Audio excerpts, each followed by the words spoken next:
Fine, and you, baby. Why you didn't call me today? I just thought about it when I saw you. Hey, Ronnie. We call the September 20th council meeting to order. Ms. Fontenot, could you please lead us in prayer following the pledge? I will do that, but before I offer up a prayer, I want to announce that there is a death in George Valentine's family. That's why he's not here tonight. Father, we just want to thank you and praise you for this great parish. We ask tonight, Father, that you would console this family that has lost this young child. We pray for St. Teresa that has lost yet another student at an early age. We ask comfort for the classmates and all of the students there. And Father, as always, we want to pray for our soldiers and all of our volunteers and policemen and everyone that protects us and keeps us safe. And we ask that you bring our soldiers home safe. As always, Father, I thank you that you secure our gates and our borders with your glory. In Jesus' name we thank you. Amen. I pledge allegiance to the flag of the United States of America and to the republic for which it stands, one nation, under God, indivisible, with liberty and justice for all.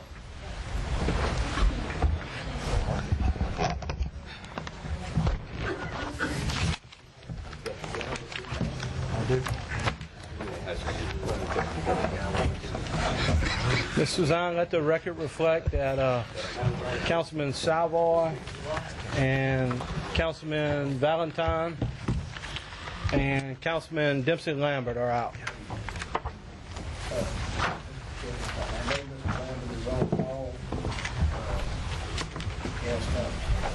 The reason he's running late. Okay, he's probably working. So is Mr. Savoy. He's working. Chair's addition. Do we have any? I don't believe. Number 4, public comment period. Anyone wishing to speak, please sign a speaker card with Secretary Ms. Patterson, and we'll give you 3 minutes at that particular agenda item. Presentations, 5A, Capital Area Human Services PowerPoint presentation, Dr. Jan Kozowski.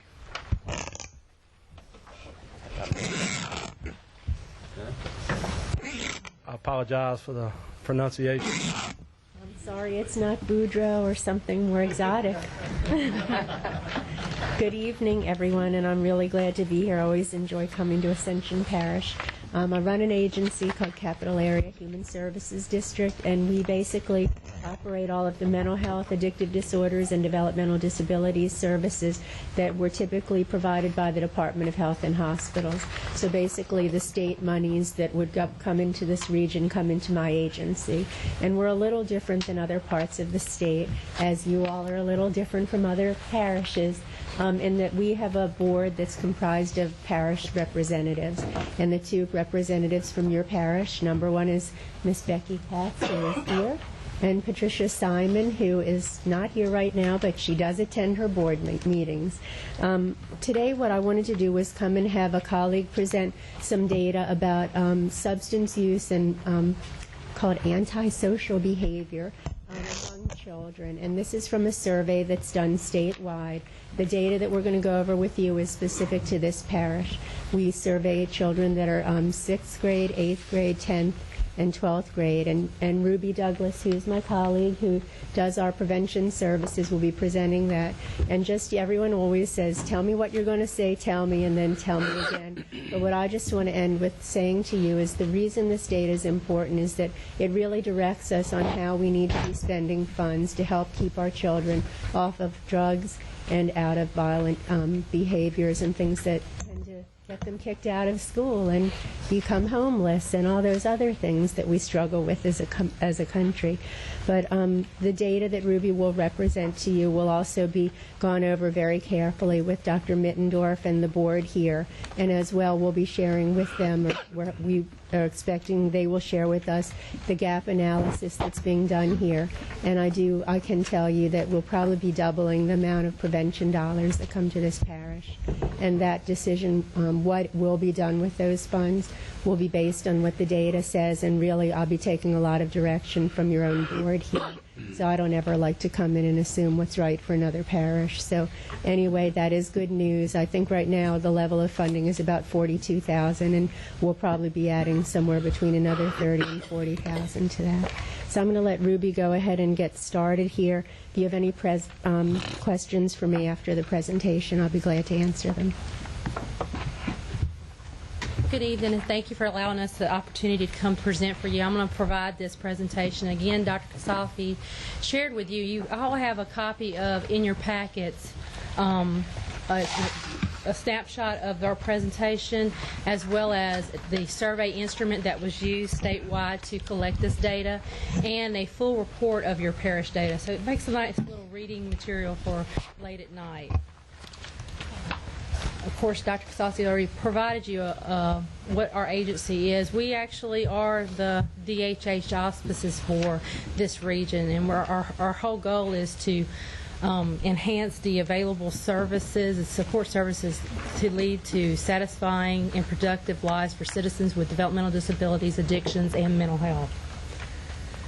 When you look at this, and I know that the audience can't see this, but our agency does provide a lot of services within Ascension in various different treatment modalities. It's kind of nice because there is a continuum of services for children and adults. What's the Caring Communities Youth Survey? Have y'all seen this survey or heard about this survey? And really, this is a statewide survey. It's a consensus survey, meaning that we survey every 6th, 8th, 10th, and 12th grade in the state. And it really looks at the use of alcohol, tobacco, other drugs, antisocial behavior, and other problematic behaviors and risk factors. It's kind of like if you had let's just say, an illness like, let's say, heart disease. You would look at the different risk factors that would make you more prone, and you look at protective factors that would make you more healthy. So when you look at the words risk and protective factors, I want you to think of it in real layman's terms.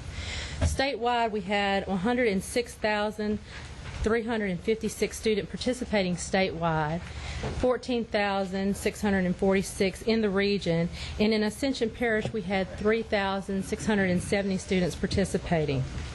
Why is this important? It's very important to not throw money at the problem. In the early 80s, when prevention money and anti-drug use messages started coming out, people said, we've got to do something about it, and they just threw money on PSAs and other things. But we need to look at specific data that drives programs so we can target these programs more effectively and make a difference. I'm going to show you 3 slides, and what we did is, if you look at your parish report, it gives you a full report of all the data that was collected. These 3 snapshots are the things that we thought were most significant. When you look at percentage of students reporting heavy use in alcohol, these are your percentages, and I know that it's kind of small, but we see that when we're talking about heavy use of alcohol, that means at least 5 drinks in a row in the past week, 2 weeks prior to taking the survey. What I need to actually show you, in your packets, the council members, there is actually comparison data from the last time this survey was actually done. And though this seems high, if you look at your survey data from 2004, when it was collected, there is a slight decrease in some of the alcohol use. But still, this is something that we still need to concentrate on. When you look at percentage of the student reporting antisocial behavior in the past year, what's alarming to me about this data is looking at the number of students with the intent with the intent to harm, and we see that there is a great need for some violent prevention measures probably within school systems. There's actually 14 antisocial behavior indicators, and you can read those for yourself. Now, percentage of students reporting in gambling, and what we did with the little the charts that we're showing you tonight, I thought it would be important that you also make sure you have your parish data, but a comparison to what you are in the region as well as the state. In this year's data, this is the first time gambling was asked and posed on the survey. The survey consists of 122 questions that these students have to report. And when we look, and we're seeing a lot of kids self-reporting about gambling behaviors. Well, we're coming to tell you not to kind of give you an alarm, but to let you know that, that's why we have to look at data to plan more effectively. And what we're going to be doing with Dr. Susan Menendorf and our prevention partners in Ascension is to help them look at the data. Actually, talking to Dr. Menendorf the other day, they've already presented this data and tried to start doing a community needs assessment.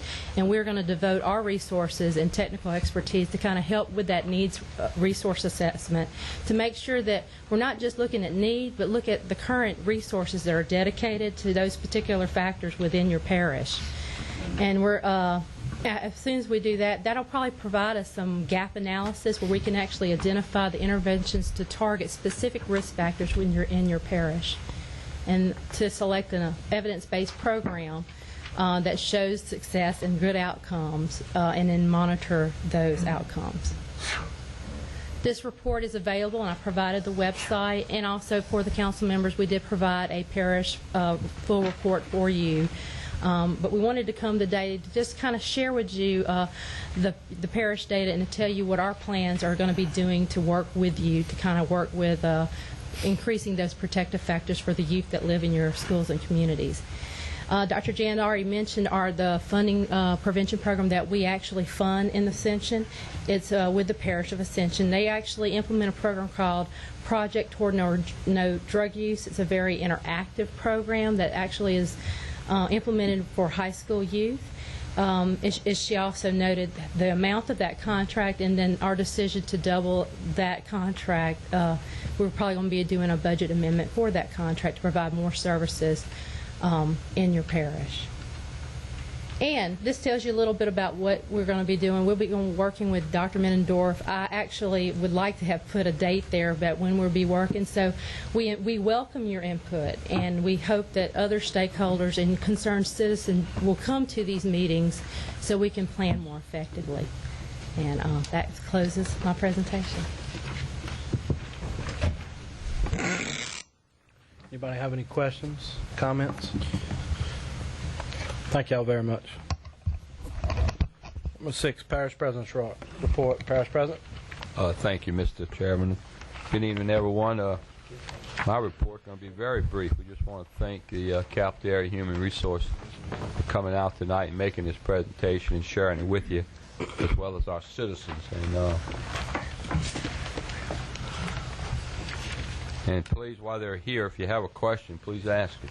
You probably haven't had a chance to read through all the data, but obviously, not just in our community, but throughout America, we have some serious problems, and they seem to be getting worse with drug and alcohol and other types of addictive behavior that will eventually ruin and destroy our society and way of life if we don't intervene to help change and restore true family units, and where people can grow up with a value system that the country was built upon. So this is a very important subject, obviously our young people, and so please read through this material, and if you have any questions, get with the administration and we'll direct those questions to either our parish mental health people or to the regional office. Thank you, Mr. Chairman. Thank you, Parish President. 7, consent agenda. 7A is adopted minutes of September 6, 2007 regular council meeting, and 7B is 2007 road projects. So moved, Mr. Chairman. Motion by Councilman Todd Lambert, second by Ms. Fontenot. Any discussion? Any opposition? Motion carries. Committee reports. 8, Transportation Committee meeting. Council Chairwoman Fontenot. Excuse me. Chairman is good, Mr. Barriga, that's fine. The Transportation Committee did meet on the 11th of September. Mr. Bob and others brought, in fact, Mr. Bob wasn't there. Mr. Frederick did this meeting. We have item number A. It is the Volkert and Associates scope of work and fee schedule for 2007 Turn Lane Road Widening Project. I need a motion. So moved, Mr. Chairman. Motion by Councilman Todd Lambert. Second. Second by Councilman Shake Snyder. Any discussion? Any opposition? Motion carries. Item number B is the same thing. It's a PEC scope of work and fee schedule for 2007 turn lane and road widening project. So moved. Second. Motion by Councilman Shake Snyder, second by Councilman Joseph. Any comments, questions? Councilman Hillinsback. Mr. Turner, DPW Director, you're in agreement. Wait to be recognized. Have you reviewed the scope of work contracts, and are you in agreement as a DPW Director? Yes, Mr. Frederick of our staff has looked and worked very closely with the engineering firms, and we're in agreement with the scope of work and the amount charged. Okay, thank you. Any further questions or concerns? Any opposition to the motion? Motion carries.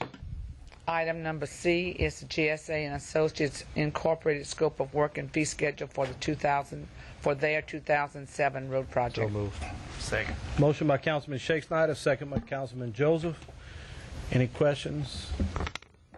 Any opposition? Motion carries. Item number D is speed humps to be located on Cobblestone Avenue, Cobblestone subdivision. So moved, Mr. Chairman. Motion by Councilman Todd Lambert, second by Councilman Dempsey Lambert. Question, Mr. McConnell. Just discussion, Mr. Chairman, because I had received a request some months ago for speed bumps to be put into a subdivision in my district, and the advice that was given to me was that speed humps were not advisable, that they were rapidly becoming a hazard, or being considered hazardous to neighborhoods, and I just want to make sure that that is true. And this is not sour grapes. I'm not sitting here saying, well, my subdivision didn't get it, so your can't. I'm not saying that at all. I'm just saying the advice I was given was that traffic planners are moving away from speed bumps, especially in residential communities, and I question whether this is a real judicious use here. And I'd like to direct it, because my information came from our DPW Director, Mr. Turner, and I would like to, if I may, ask that question to Mr. Turner. Mr. Turner. Thank you very much, Councilman McConnell. There's several different varieties of speed humps, and they have evolved over the past several years. When I think we probably all recognize and recall the ones that we get in the middle of the supermarket parking lot, which is a really severe bump. And so these are nothing at all like that. There are actually several different types of speed reduction devices, and I'll use that in terms of, rather than a speed hump, but there's speed tables now, and there's speed cushions, and speed humps and not bumps. And they have been utilized in areas that are specifically for those. As an example, you mentioned that you had looked at areas inside your district for those, and it's quite possible that that particular area doesn't lend itself to this particular type of a speed reduction item. And so the location that we've chosen for our pilot program fits very closely to a speed cushion, and that's what we're actually installing. Although simply we've called it a speed hump, actually it's a speed cushion, which allows for emergency vehicles to pass over it without impact, and it essentially allows individuals to travel at speeds of between 20 and 25 miles an hour without impact, but at 30 or 35 you get quite a jolt. So the city of Lafayette, for example, uses this particular speed cushion that we're proposing here. So what I'm understanding is that this is now becoming a pilot program of the parish, and we are looking at this type of speed reduction or speed control devices for more than just this particular area. We're not going to install them here and then quit it. No, our intent, and with the advice and consent of council, is that we look at this installation and we receive feedback from the neighborhood as to how effective it is. One advantage of this particular type of installation is that it can be picked up and moved. So, for example, if the neighborhood after a period of time says that we just can't stand this, then we can move it to a location that others might want it. But this is not the only traffic calming calming devices that I want us to look at. There are other types of traffic calming devices that in the appropriate place we ought to look at them. This is just one tool, if you will, in our toolbox for traffic calming. Okay, and I think that's a wonderful thing, and I think that's terrific. But one thing I've always liked about you, Mr. Turner, since you have been on board with this parish, is that when you're asked a question, if you can't say yes, you don't necessarily say no. You'll say, I can't do this, but I can do that. I mean, because I did make a request for some speed control devices in some certain residential areas in District 10, and what I was told in the past was, those don't work, we can't do that. I wish I had been given the answer that we can't put those in, but let's try this. So I would like, Madam Chairman of the Transportation Committee, that if this particular speed control device works, I really would like to look at it for some other areas of this parish, because we have some I mean, I've got some long, straight streets that people just really like to tear down, and speed control devices such as this might be just the answer to their problem. My agreement with the Homeowners Association is that they report back to us the results of this. In fact, I'm going to meet with their Homeowners Association in the next week or so prior to the installation, so that they understand what they're getting and they recognize the limitations on it. In other words, it's not going to slow people down to 5 miles an hour or anything like that, but at the same time, it's not going to allow a extremely high speed down. Well, of course, I mean, my car doesn't even idle at 5 miles an hour. That's true. Yes. So, and who's paying for this? Is it the Homeowner Association or is it the parish? No, sir. I feel very strongly that this shouldn't be a situation of which subdivision can afford it. All subdivisions I agree.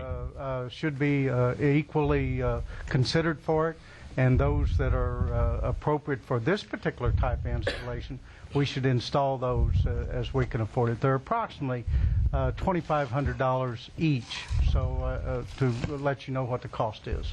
Thank you. Thank you, Mr. Chairman. I'm finished. Ms. Fontenot. I just wanted to reiterate that, Martin, that was one of the things that for the past 3 or 4 years I've come to and asked for the same thing, because I think all of us on this board get more calls about speeding than almost equal to drainage because of the speeding that's going on. And so we had asked about that in the past too and got the same answer.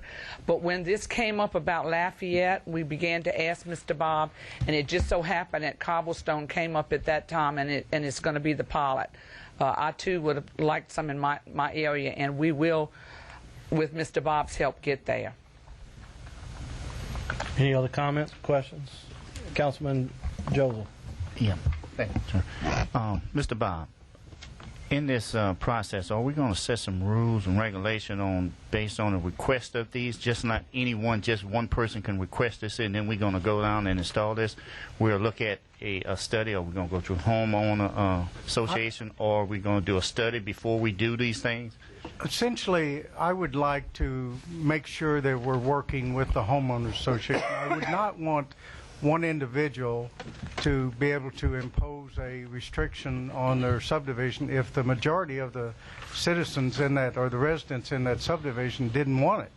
And at the same time, I don't think it ought to be a super majority. So what I've asked in this particular case is a written letter of support from the Homeowners Association, and then I've asked to meet at their next meeting to explain it to all of those present, so that they understand what they're getting and in effect have a opportunity to veto that. As far as other locations, absolutely. If we were once this looks good, apparently again, it's a pilot program, but if we get the bugs out of it, if you will, I would like to see other locations be seriously considered. And we will bring those back before the Transportation Committee, get individual approval, and then come to council with that. Thank you. Any other questions or concerns? Mr. Turner, Ms. Fontenot? Any objection to 8D? Motion carries. Ms. Fontenot? We have item E, which is Joe Severio Road Improvements Project, awarding contract to the lowest bidder. So moved, Mr. Chairman. Motion by Councilman Thompson, second by Councilman McConnell, and the lowest bidder, I believe, is R.J. Daigle and Sons Contractors. Do we have any discussion? Any opposition? One discussion, Mr. Chairman. Councilman Lambert. Thank you, Mr. Chairman.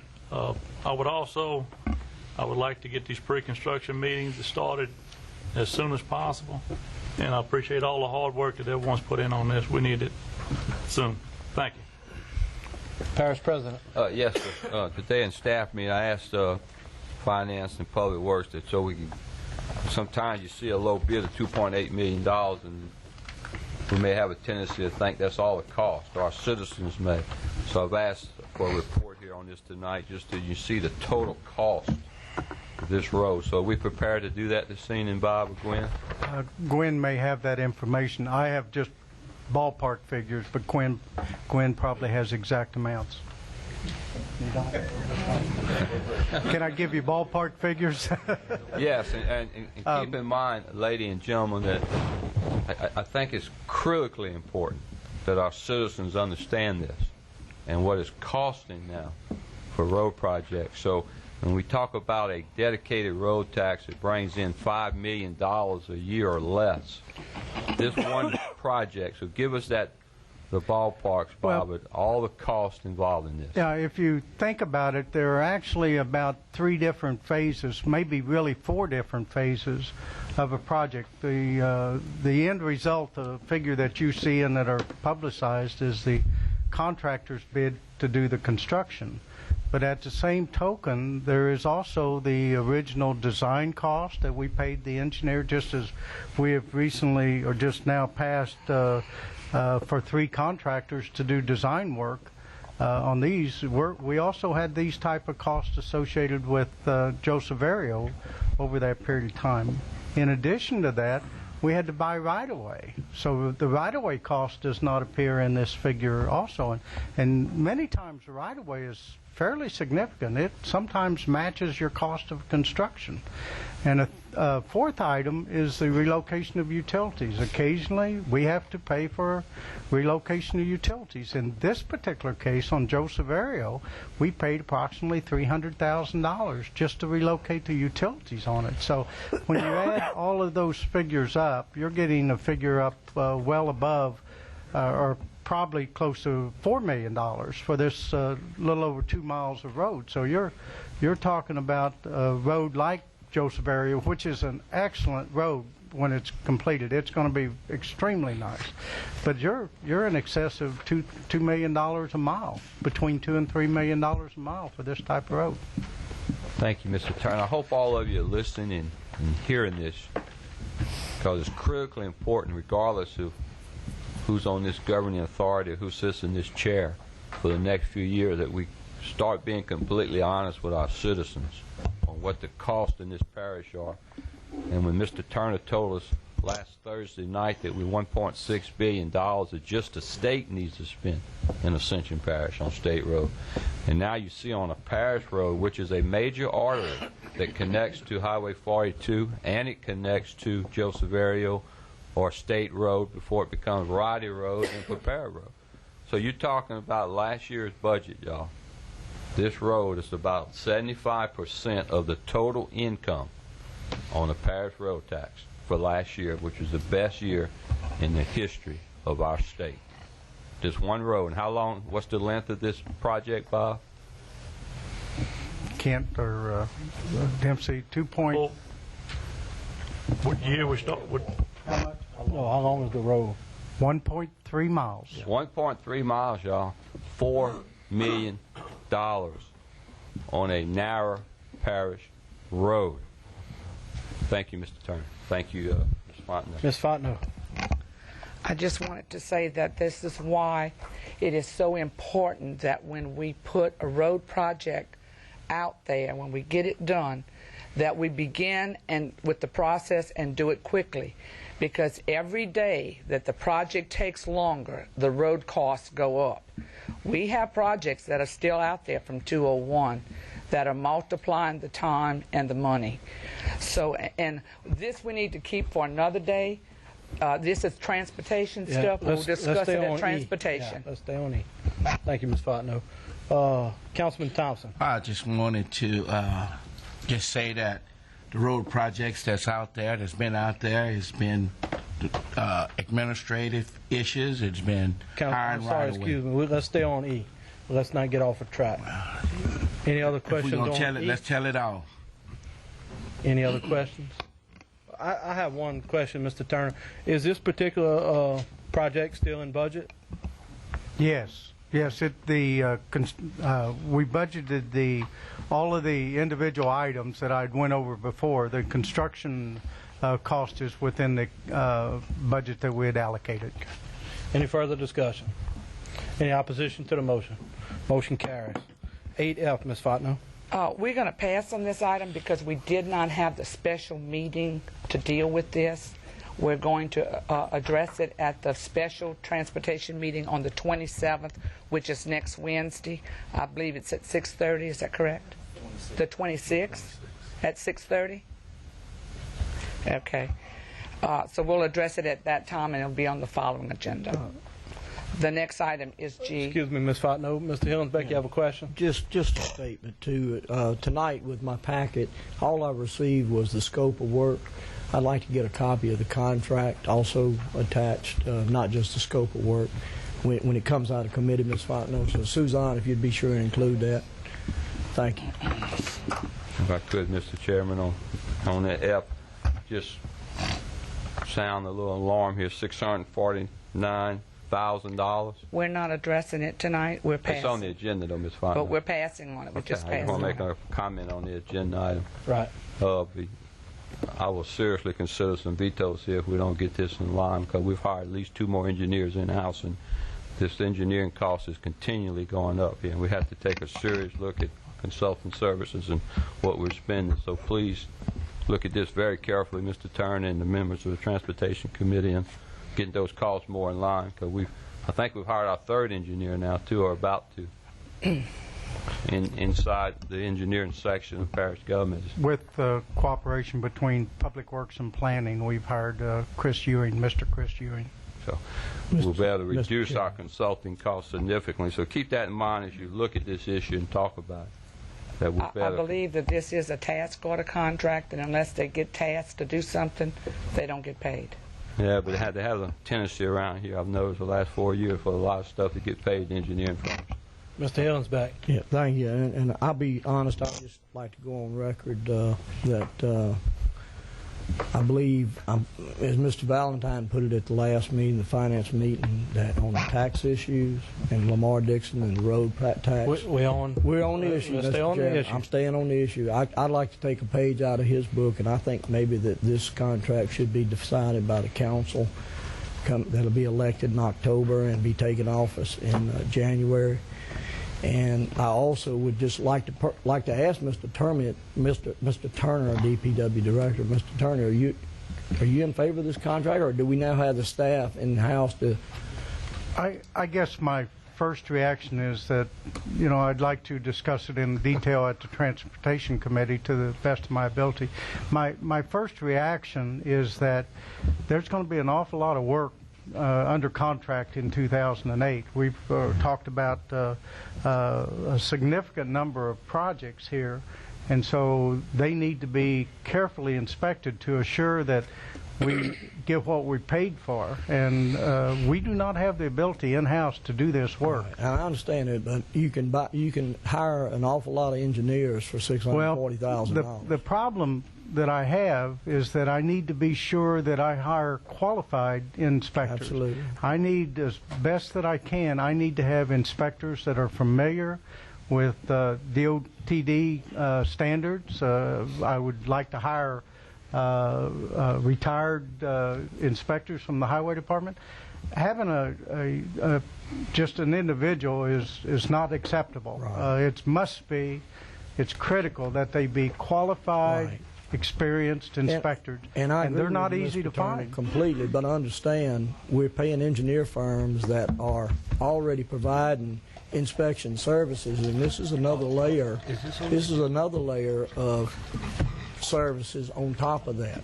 So we need to make sure the roads, the tax dollars are spent not on engineer firms, but on getting the roads done, getting the ditches cleaned out, that kind of thing. So I understand. I've still got a little bit, I guess the best way to put it is a cuckleberry under my saddle about the 2004 road project, because we had the largest change order in the history of the parish. Mr. Hillsback, we're not talking about a past. In July, let's stay on 2005. G. We're talking about G, Mr.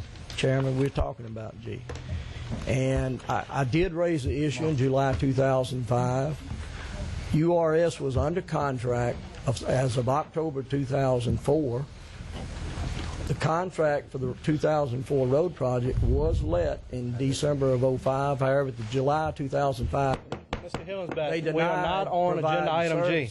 But yet they were Please under contract. stay on the agenda item. I think the public really needs to hear this story, Mr. They can hear it at the Transportation Committee. Thank you. 8G, Ms. Fontenot. G is Boudreaux Road acceptance to bid. We did not send this to council through committee because it was in review with the legal.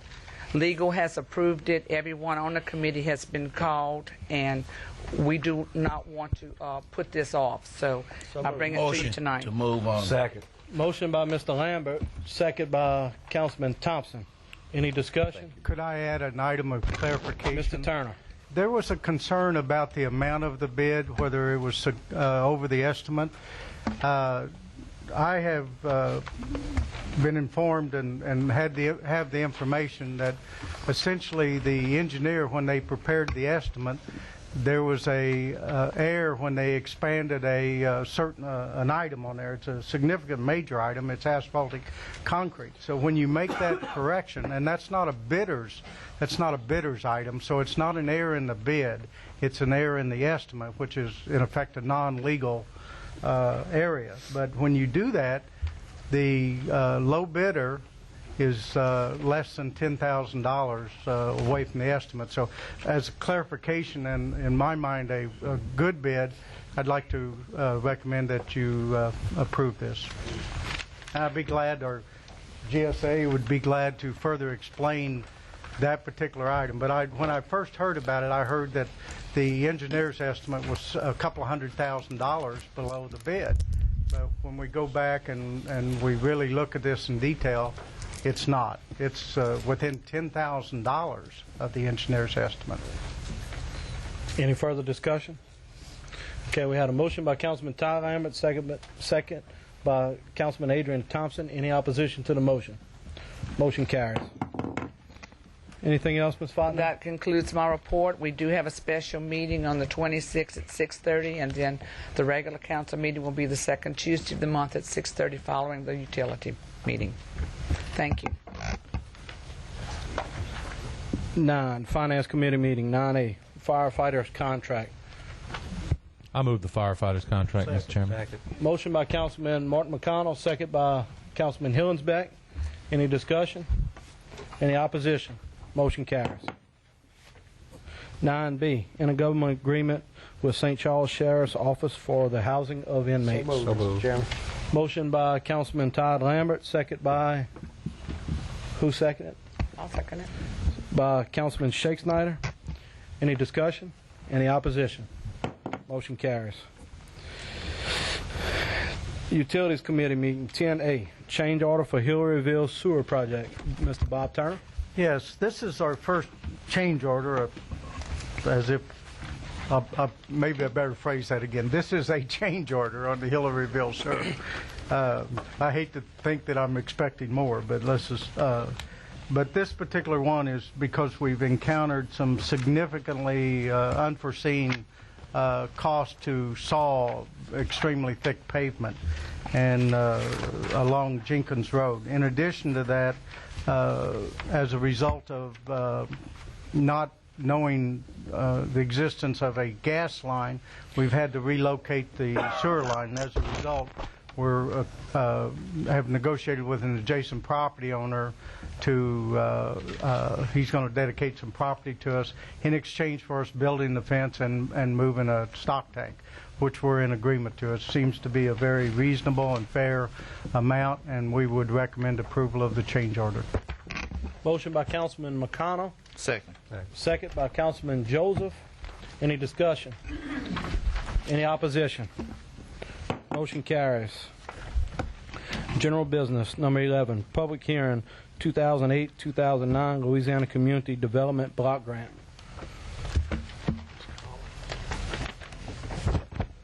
And Mr. Macedo, do we need a public hearing?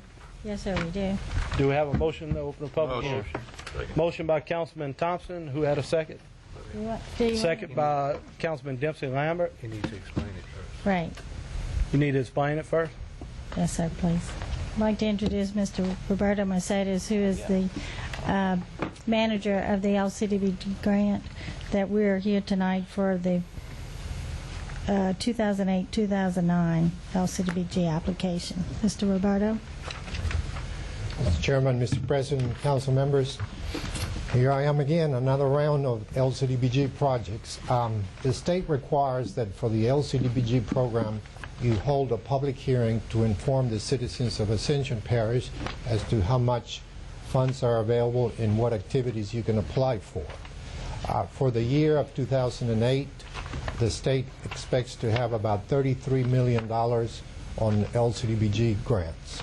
The bulk of the grants will be in public facilities, including sewer projects, water projects, street projects, and so on. And that is going to encompass about $20 million out of the 33. There are other categories in the program, including housing, community centers, and economic development. The program requires that we inform the public as to the status of any current grant that you may have, and as you have heard, we are on the ongoing Hillville project, and we also at the very beginning of the Lemonville sewer project. So at this time, we would open the floor for any comments from citizens that may have an opinion as to what type of grant they would like the parish to apply for. Motion to open up a public hearing. We already had a motion by Mr. Thompson, second by Mr. Lambert. Any opposition to the public hearing? Anyone wishing to speak on the public hearing? Motion by Mr. Hillensbeck, second by Mr. Lambert, Todd Lambert. Any opposition to closing the public hearing? The public hearing is closed. Okay. Generally, in the event when there's no recommendation by the general public as to what type of project you should apply, then it's the decision of the council on what specific project you want to go for. The application is due on December the 17th of 2007. And the funding, in this particular case, if you're selected, won't materialize until the beginning of 2009. Because at the current time, you have two ongoing projects that won't be completed by certain deadlines. Ms. Patterson, for the next utilities meeting, can you put discussion and suggestions of the next LCDBG funding on the agenda, please? Any discussion? Any further discussion of Mr. Macedo or Ms. Collins? Anything else? Thank y'all. Number 12, resolution for the year 2008-2009 Louisiana Community Development Block Grant application. Ms. Collins. Thank you, Mr. Chairman, Mr. President, member of the council. We're here today for the 2008-2009 Louisiana Community Development Block Grant. We're asking a resolution in support of applying for this application and authorizing the parish president, Ronnie Hughes, or Tom Pierce, to sign all and execute documents. In addition, Ms. Gwen LeBlanc for the financials. Motion by Councilman Hillensbeck, second by Councilman Todd Lambert. Any discussion? Any opposition? Motion carries. Number 13, update and overview of current grants Ms. Collins. Thank you. Once again, you've always seen me here with the resolutions for coming before you asking permission to apply. So at this time, I just wanted to give you a brief snapshot of what we've accomplished or what grants have been funded through 2007. Our staff is myself, Hermina Irvin is the coordinator, Jill Lehman and Michelle Rabin administer their grants through the mental health and OEP themselves, and then we have Mr. Paul Keller, or Dr. Paul Keller, as a consultant. We currently have 48 active grants. We have 37 that are funded. 6 grant applications are pending awards. 3 grant applications that are in the process. We have 2 that will be due October the 1st and 1 that's March 08. We have 3 grants that are completed but are not closed out due to paperwork, and we have closed out 54 grants. So we've done pretty well in this year. Just to give you a breakdown by departments, did you want something? I just had a question. Let's let her finish. I'll go real quick. She looked at me. Okay, yeah. Okay. Go ahead, Ms. Collins. LCDBG, which Mr. Rosato indicated, was for the Lemonville project. We were awarded $600,000. Lake Pontchartrain Restoration Program, we were awarded in August, $125,000. The total project was $131,579. That's for the Bayou North Seas project. EPA STAG grant, as you know, that has finally been awarded, and we have all the paperwork in.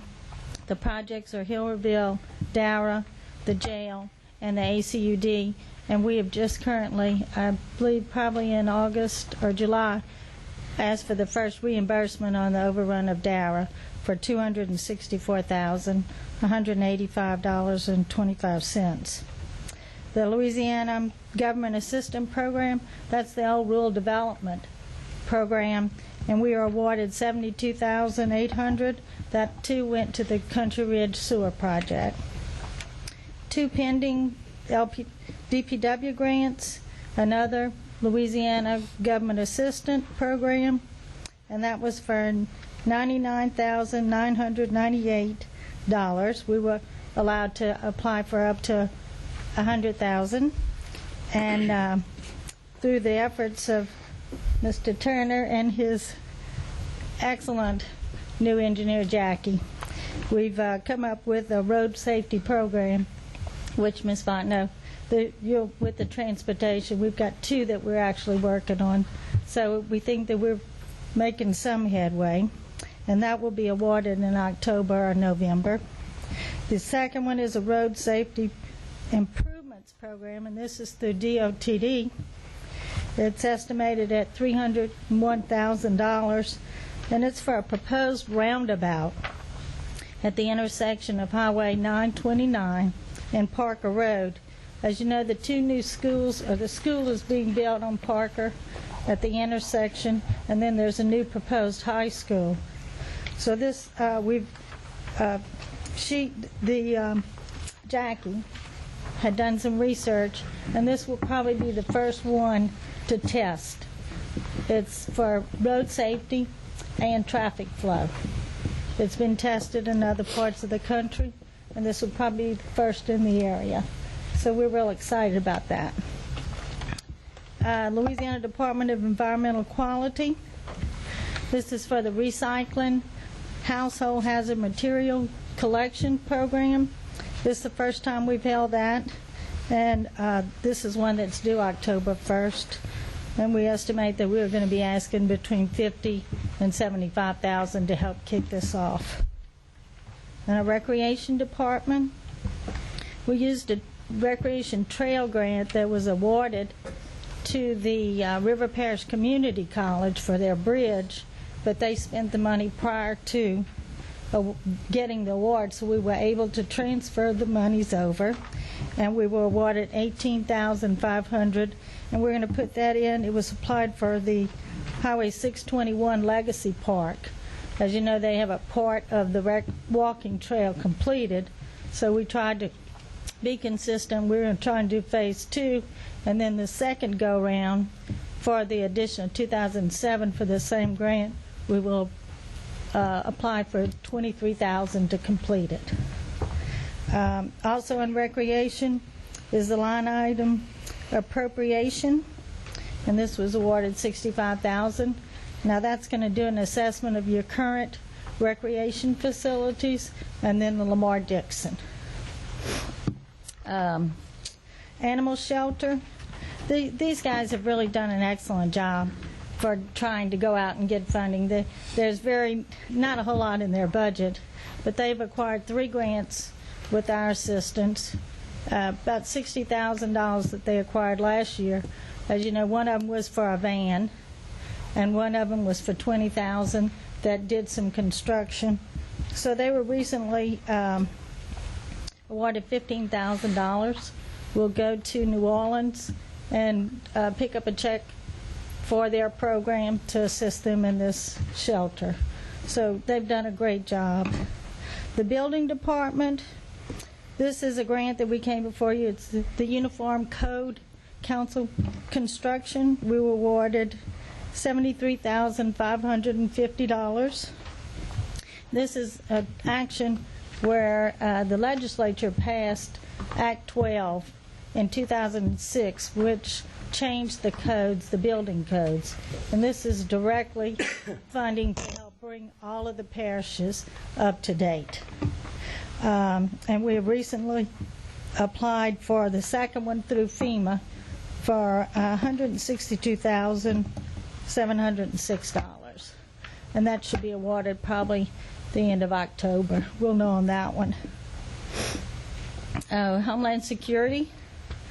The fire departments are now have always been a part going through OEP for their funding if they utilize the parish's accounting and those type of things. So we were appropriated $50,000 through our legislature. They've been very good to us this year and awarding some funds for them, and they purchased emergency generators. They also, Prairieville Fire Department did the SAFER grant, and this is a 5-year grant if it was awarded for $1,166,026. That's for salaries to enhance their department. The fire assistant grant out of Donaldsonville applied for $237,360, and that one's also pending.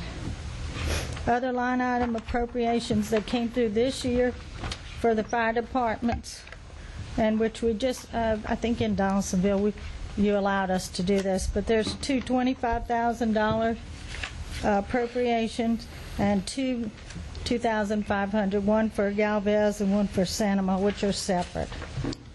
Then we had the FEMA hazardous mitigation plan update that we were awarded for $150,000, and that's to complete our plan so that in case we do have an emergency, FEMA has already approved these projects and that we can go in immediately and apply for funding. So they wouldn't have to qualify or pre-do. So this has been really good.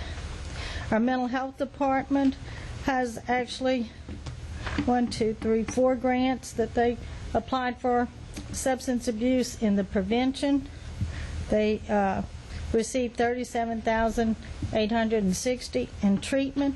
They were awarded $74,000.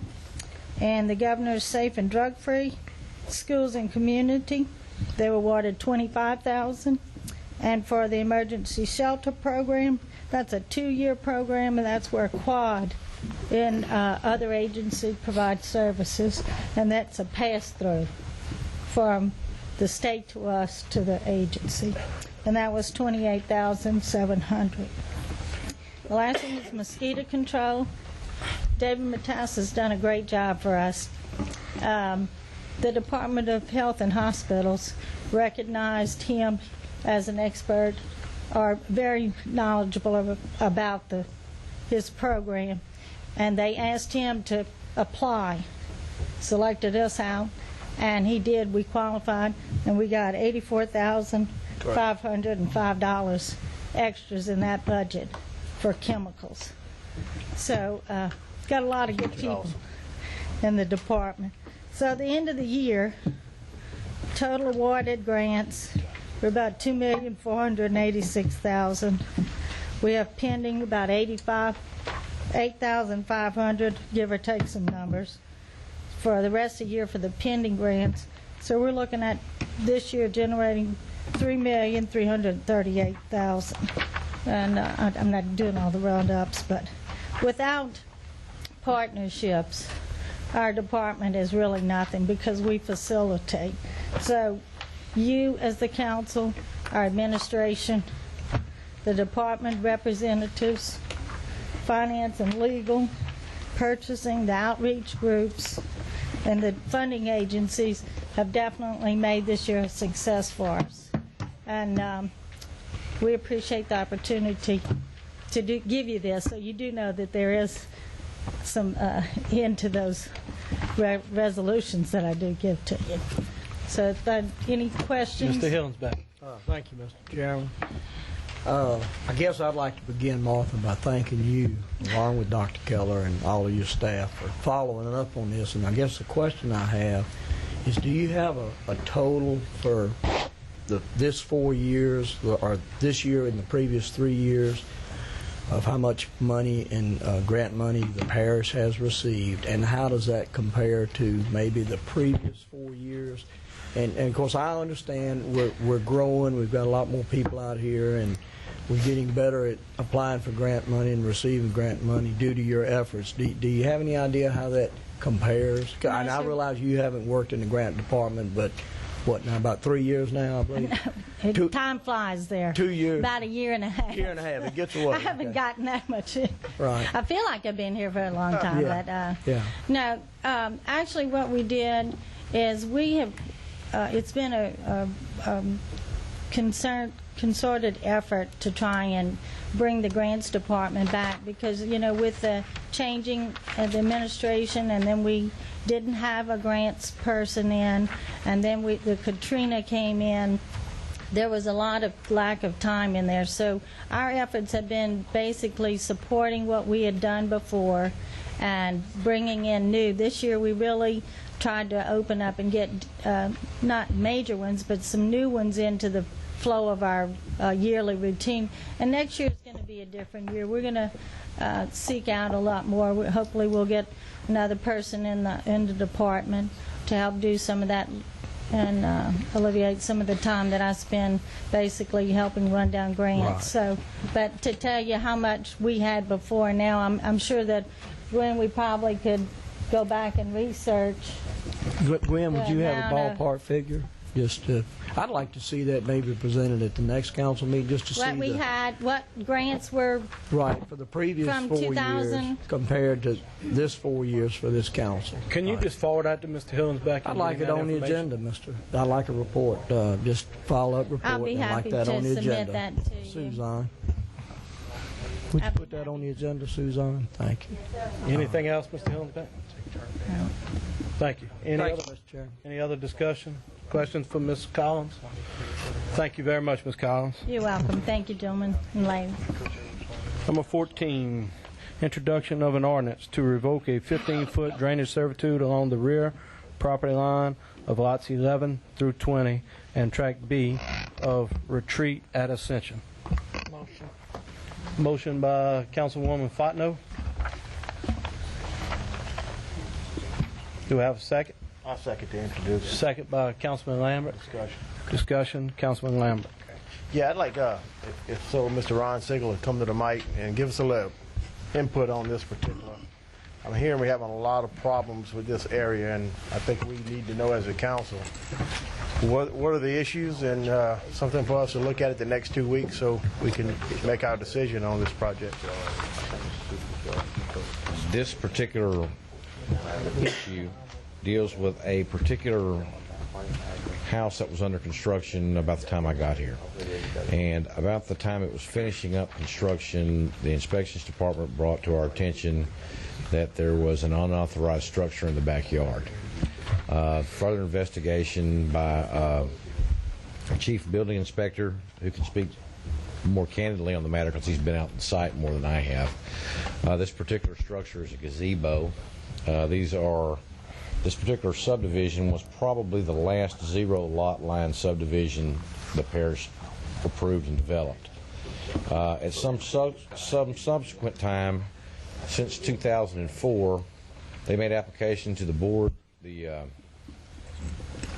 of Adjustments and received permission to change the building setback lines on the front and rear to build larger homes.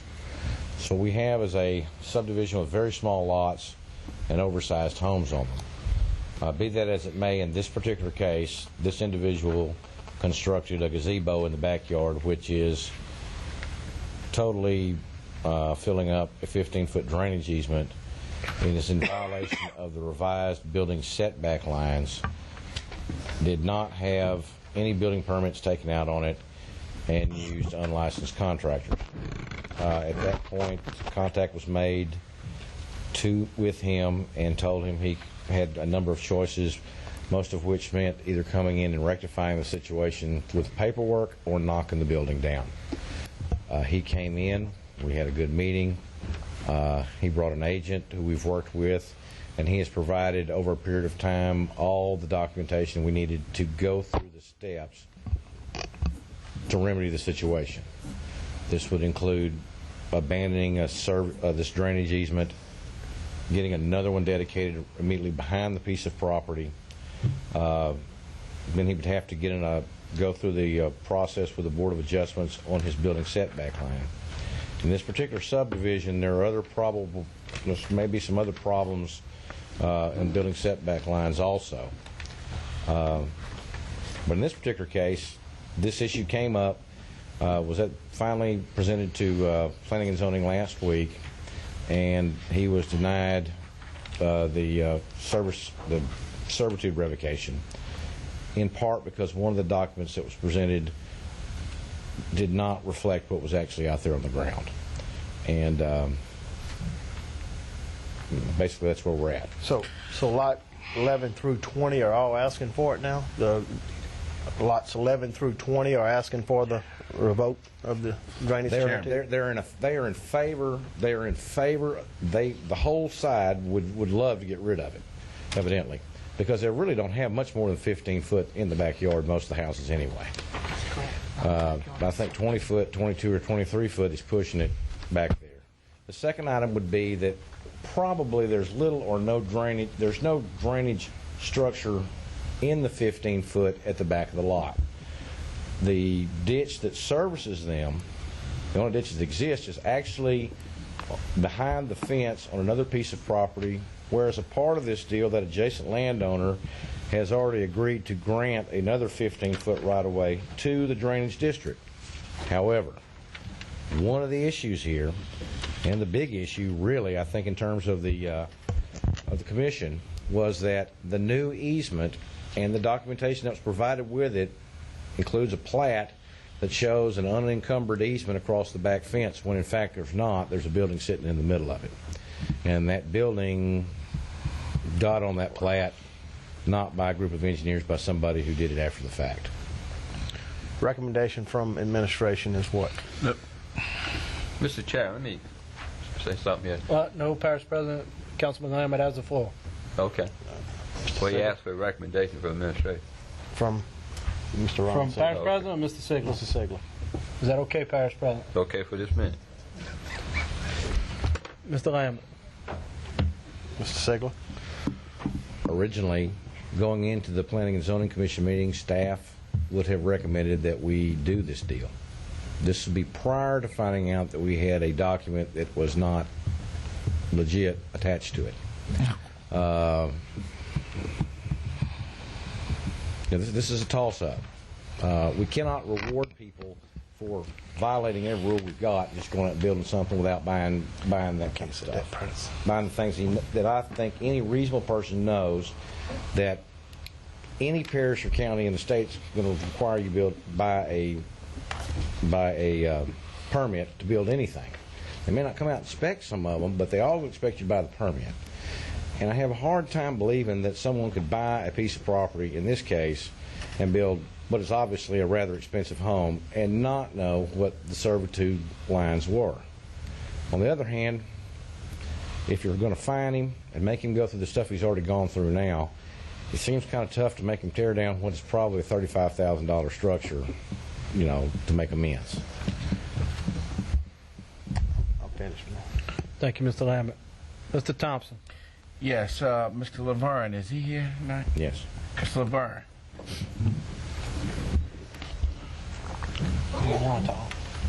We'll have the whole administration up here very soon anyway, Yes. so I'll wait till the end of summer. Would you shed some light on this? You looked at the building, right? Yes. We And your recommendation as building official for well, all I'm Parish. going to tell the council is that the gentleman's in violation of zoning and building code ordinances. And personally, from the building department standpoint, in the charter, not the charter, but the building regulation says the building should be removed because he built it without permits. Had he submitted plans for plan review, we'd have been able to notify him that that wasn't a buildable spot. That was actually encroaching in the drainage servitude and in the rear setbacks. And that's the point of the building department. The revocation of the drainage servitude really has nothing to do. At this point, when he goes through the appeals board, they would have to, the Board of Adjustment, then they'd have to grant him a variance, but you know, that's going to be their decision. Unless the drainage servitude is revoked, I don't think he'll stand a chance at the appeals board. But for the building departments, the rules and regulations as they stand would say that the building has to be taken out due to the fact that it's in the servitude and it's encroaching into the setback of the lot. Anything else, Mr. Thompson? That's it. Thank you, Mr. Bourgeois. Ms. Fontenot. No, excuse me. Mr. McConnell. Thank you, Mr. Chairman. You next. I have no intention of supporting this whatsoever, and I'll fight it all the way to the end, I guess, if I have to. This is a problem that we've encountered over and over and over again, is people building objects in our servitude. Here's a picture of it, if you want to put it up for everyone to see. Here it is. Guy buys a house with no backyard and put a gazebo in it. And, by the way, there's a fence running across the whole back thing. You want to put it up there and let people see that? Also, we have something, lady and gentlemen, you have something right here in front of me. This is, that property is up along Airline and Swamp Road somewhere. It's off of Swamp Road. We have a presentation that we're going to be asked to look at for a huge development that's going up along in the Swamp Road area. At last week's Finance Committee meeting, Ms. Fontenot was passing around another plat for another huge development that's going on along in that whole Swamp Road area. And so this is something that it's blocking our drainage, and I'm so afraid of setting a precedent, and I believe if we allow this, then it's just going to domino effect throughout this. We've got a lot of people who are filling in ditches, who are putting fences in ditches, and they don't have access. This is one more case, and I cannot support this. I feel sorry for the guy. He spent a whole lot of money for this, but he didn't do his homework, and I can't support this. I just can't. Sorry. Finished, Mr. McConnell? Yes. Thank you. Ms. Fontenot. First of all, we're not here about the gazebo. That has nothing to do with us. We're here about the servitude. The servitude runs across all of the lots. If you look in your plat in your folder, you will see that there's more than one. The fence was put up by the developer at the request of the variance board when they allowed them to build bigger houses. If you look at the picture, Mr. Ziegler, if you will put the picture back up there, this man's whole backyard is 15 feet of that is servitude. So he's got about the width of a sidewalk for his backyard. That's in part due to a variance board that allowed a setback that we know, guys, was not a hardship to build bigger houses. But if you notice the fence at the back, across the back of on the side, every one of those houses has a fence across. There's 5 to 6 houses. Then if we're in the servitude, every fence that comes in between has to come out. Take them out. You finished, Ms. Fontenot? But that was done on that was all approved, Mr. McConnell, when we approved the subdivision, the fence and everything. There is no ditch draining. The ditch is on the other side of the fence on another man's property. I'm finished. Mr. Chairman. Parish President Ronnie Hughes. Our staff meeting this morning, is this the one where I was told somebody falsified records? There were a falsified document was submitted, yes. A falsified document was submitted. Right. Now, the parish charter, and we may need legal to help us here, but as I understand it, only the parish president or a member of the council can introduce an ordinance. This has no name by it. Now, did we find who introduced this ordinance? As a standard matter of procedure, planning and zoning items that are action items that require council approval have traditionally automatically moved forward to the agenda. Even if the Planning and Zoning Commission denies it? In this particular case, on something like this, which the Planning and Zoning Commission only makes a recommendation, just the same as there's some later item you've got on some roads to be accepted or not. P&Z makes recommendations, but P&Z is not the final say-so. The council itself is on a planning-type item. Okay, well, whoever's wanting to bring this forward should be sponsoring this according to our charter and the policy of the parish council. We need to really look at that, Mr. Bouquard, legally, because we seem to have some problems. And thirdly, let me point out to you, ladies and gentlemen, since this made the agenda, unless 8 of you vote against it, it's automatically introduced by charter. That is correct. Now, you guys messed up on this a few weeks ago at the drainage ordinance. When I brought that to Mr. Valentine's attention, he told me he wasn't aware of that, but the chart is very plain. When a member of the council or the parish president introduces an ordinance, it's automatically introduced unless a supermajority of this body votes against that introduction. So this is introduced tonight unless 8 of the 9 of you here vote against this. Now, and what that means, it then goes to a public hearing. And we need to get this straight legally, because to me it makes absolutely no common sense. The Planning and Zoning Commission is denying something, and then it's coming here automatically if no member of this governing authority is asking for this to come forward on the agenda. So I've instructed my staff, Bob and Ryan and Mr. Bouquard, to get this straight on exactly what should that process be under the State Larson Act, because we're adding confusion here. We're just doing things. So if nobody seconds Ms. Fontenot's amendment, we just need a call for a vote, Mr. Chairman. If 2 people... Well, we can't have discussion until somebody calls questions. We'll make sure we understand that it is going to be introduced unless 8 of you vote against it. You finished, Parish President? Yes, sir. Mr. Shake Snyder. Yeah, I don't know what all the fuss is about. We've always taken recommendation from planning and zoning, whether they go up or down, and we have the final authority on that. It's always been like that. That's the way it's designed. That's the way it's set up. They're a recommendation type commission, and they do a very good job. And we take it from there. My only question on this is that I just have a question. We're voting on what the servitude is going to be. That's correct. And I'm trying to figure out the implications, because I'm looking at a document here that the drainage servitude and for someone is no objection to the drainage from the drainage department to changing the drainage. How does that affect the building department?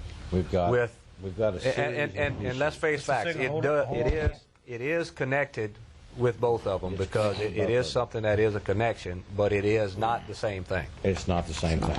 We cannot issue a permit to a building that is located within the drainage servitude. Right. We cannot issue a building permit to any building that's located in violation of the building setback lines. So those items have to be resolved. In getting rid of one drainage servitude, generally speaking, the drainage district requires an equal servitude right up against it to replace it with.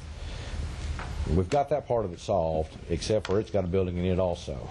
So we've just got a series of small problems there, and yeah, and I would have no objection to allowing the drainage servitude to be changed if there would not be a building in the proposed drainage servitude. But you're taking the problem out of one and then putting it into the other.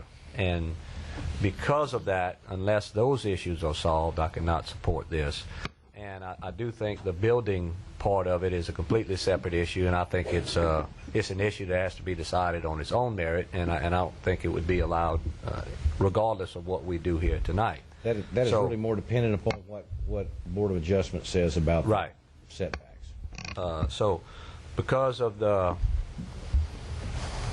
only thing we would be doing would be removing the servitude that's from in one building's area to another building's area. Mr. Shakespeare, Therefore, the ordinance is to remove 11 through 20. Right, 11 but through 20. It would, the new servitude would be coming across an existing building. As it stands, designed. as it currently designed. Since then, there is also a and that's the problem. So, therefore, until those items are cleared up, I cannot support this. You finished, Mr. Shakespeare? Mr. Hilnsbeck. Yes, thank you, Mr. Chairman. You know, I've got an issue in one of my subdivisions in my district right now. It's called Rhonda Place, where we're finally, after about 12 to 15 years of complaints, going in and doing having the local wastewater company go in and do repairs to the sewer problems in that subdivision. One of the problems of having the sewer company come in and make those repairs is the fact that many of the fences have been built into the servitude over the years, and it's not only causing a drainage problem, but the local sewer company, who is willing to go in and make those repairs, can't get their equipment in without the fences being removed. And that was recently addressed by our legal legal department. They asked all these homeowners to remove their fences back, put them back out of the drainage servitude, and those repairs are being made. I suggested this several months back, and that we should require permits be issued on all fences and decks and what have you. And I don't believe there's been any action on that. Am I correct, Mr. That's been Mr. Hilnsbeck, I'm asking a question. I'm asking a question. We're not on task. Stay on task. We're on the task. Thank you, Mr. Chairman. We're on the task. Has that been addressed? Have we brought that back? Because recently, Ascension Parish passed an ordinance. It was discussed at the last subdivision committee meeting about getting some sort of ordinance done, and passing an ordinance also created a fencing permit. Right, and I really hate to grow the bureaucracy, but what's happened over time is everyone is disregarding the servitudes, and they're extending their fence to have a larger yard, and of course that creates problems down the road, as it has for Rhonda Place. And so I'm going to have a hard time supporting this as well, especially knowing that false documents have been provided. And I'm going to support the building official's recommendation, Mr. Laverne Bourgeois. And I just have a hard time accepting this, and I think we need to put our foot down, and this needs to send a message to everyone throughout the parish that this just cannot continue to be tolerated, because it affects too many people and it causes us too many monetarily problems and expenses to the other taxpayers of Ascension Parish. Thank you, Mr. Chairman. Mr. Todd Lambert. Yes, you know, we all belong on the drainage board also, and we run into these problems all the time trying to get right-of-ways for existing subdivisions that have drainage issues, and we need the right-of-way, and it's hard to get it. We have it up front, and I'm going to withdraw my second on that, because I think this is a little bit too far, and I objected one prior to this a couple months ago that came to us, revoking all the way across, you know. So fences in the servitude, they got to, you know, it's got to stop. To move. Okay, discussion ends. We have no second. Do we have someone else who would like to second this introduction? I have a procedural question. Mr. McConnell? Just going by what the parish president mentioned earlier about this, if this dies for a lack of second, is it automatically introduced, or must we vote it down by 8 votes? It is not introduced if you do not have a second. Do we have a second? Motion to introduce the ordinance fails. 15, introduction of an ordinance to amend section 34.205 of the subdivision ordinance. Is Mr. Sigler handling this one? Who's handling this one?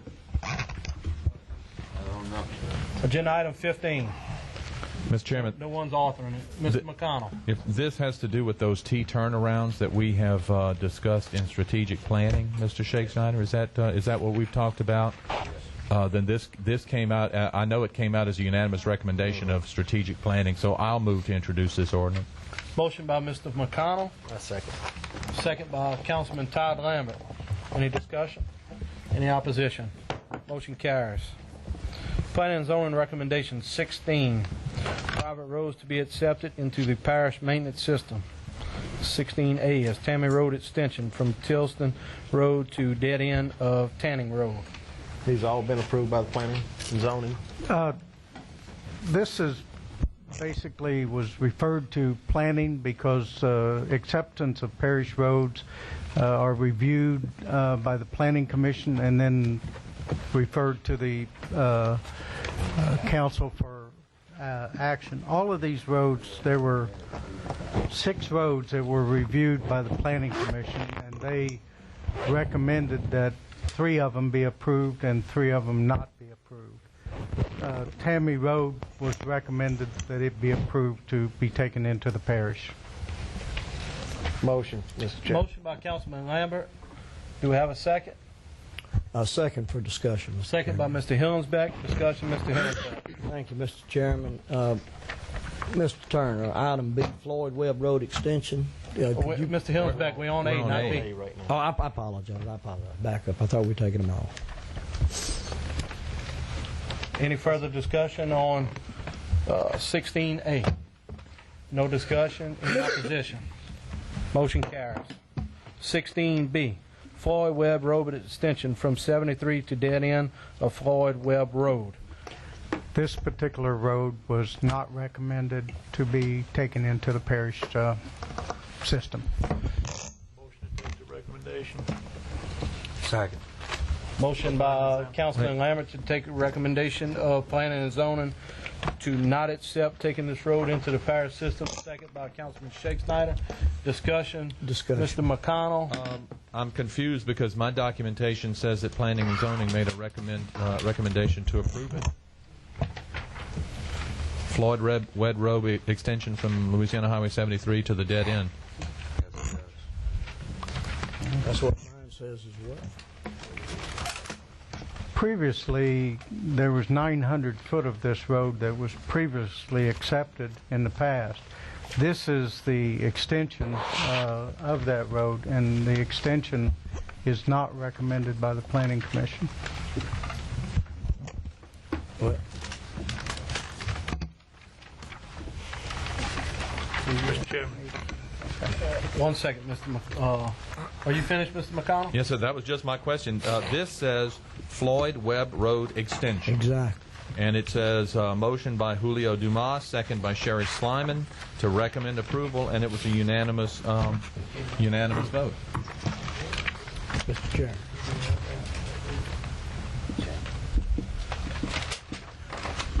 Mr. Marshall or someone, Mr. Marshall, you chair the committee. Do you know what was y'all recommend? Please come to the mic. The recommendation from the commission was to deny. Typo. I don't have it neither.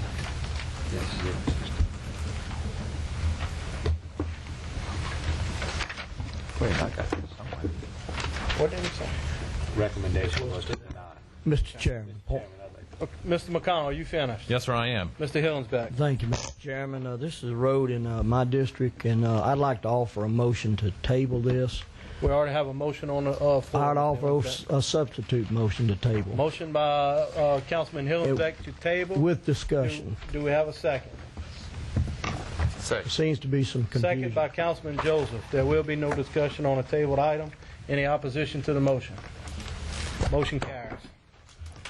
Point of order, Mr. Chairman. When tabling an item, I believe you must say where and when it will be discussed again. You cannot just put it on the table. It must come.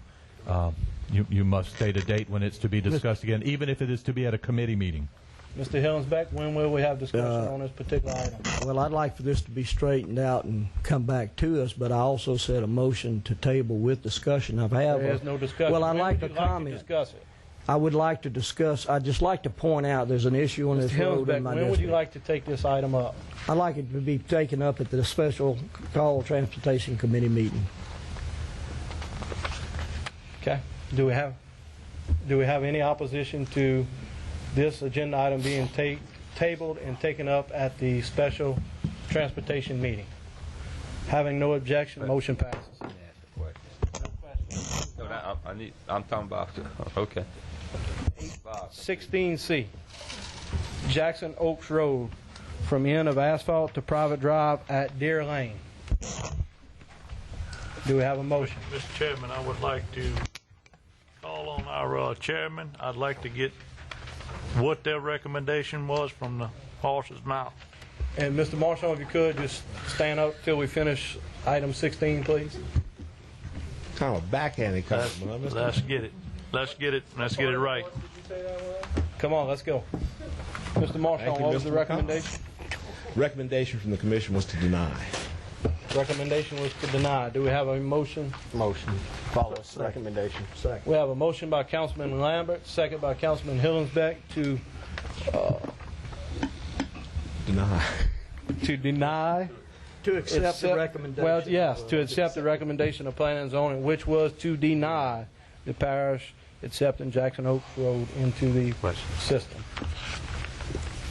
Discussion. Mr. Chairman. Yes. And again, our paperwork has it that they recommend approval.